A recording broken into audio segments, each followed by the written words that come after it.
I'm joined by Sue Linong, Chief Economist at the Royal Bank of Canada here in Australia. Sue Lin, always good to chat to you. Can you just start with the pressure on households right now that we've just highlighted? Is it a genuine growing thing that is also hurting the economy?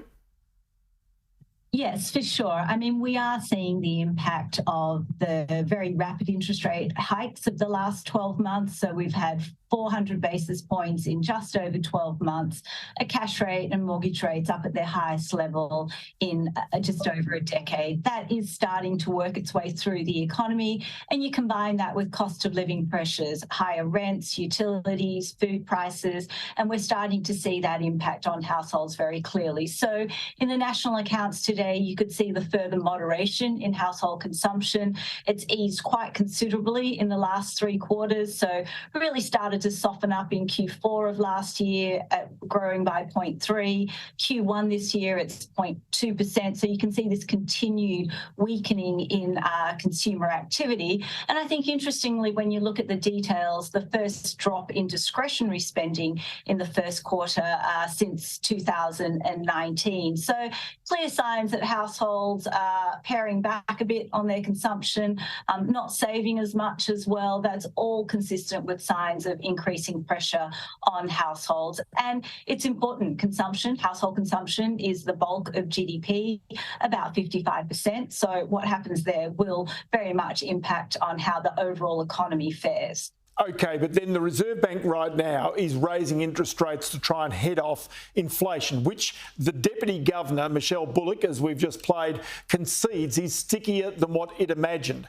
The danger, as I see it, is that the Reserve Bank is now raising interest rates at a time when the economy is showing the signs of it weakening as was anticipated, and that can be a more dangerous recipe for the Reserve Bank and for the Australian economy.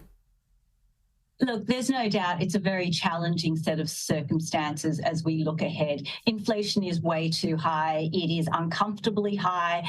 And as the Deputy Governor suggested, parts of inflation are really quite sticky. The service sector inflation does not appear to be coming down as much as other components.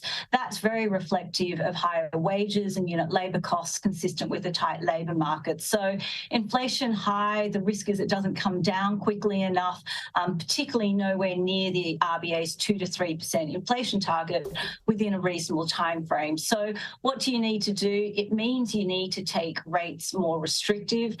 We need to see consumers pull back further. We need a weakening in domestic demand, and all of that feed through to some softening up of the labour market and the accompanying wages impact. And so that's the challenging set of circumstances. The risk is, or the possibility is, we need to see much weaker growth in this economy to get inflation back down. And, we're clearly seeing elements of that already as the economy moves to a sub-trend pace of growth and weakens further in our view.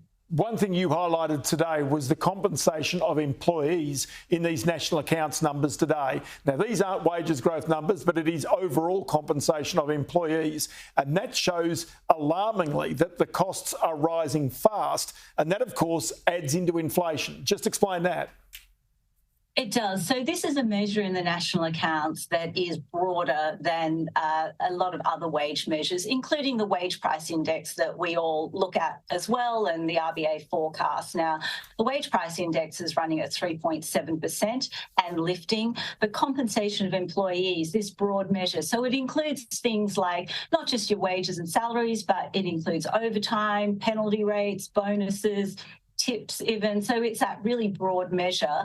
And we would argue in strong and tight labour markets, it's probably a better measure to look at, and it's more reflective of the state of a very tight labour market. It's not surprising it's running at such a strong pace. So it's been running 1.5%, 2% per quarter for several quarters now, and in annual terms, well above 10%. That is not consistent with the inflation target, and that is worrying the Reserve Bank at a time where productivity is really low. narrow. And so this lift that you're seeing is a real concern, adds to the inflation challenge and the challenge the RBA has in trying to find really how restrictive does policy need to be to weaken the economy to sufficiently to get inflation down, but not too much that it tips potentially into much weaker territory or possible recession. And that's that very narrow path the governor talks about. It looks increasingly narrow. We talk about it being almost a tightrope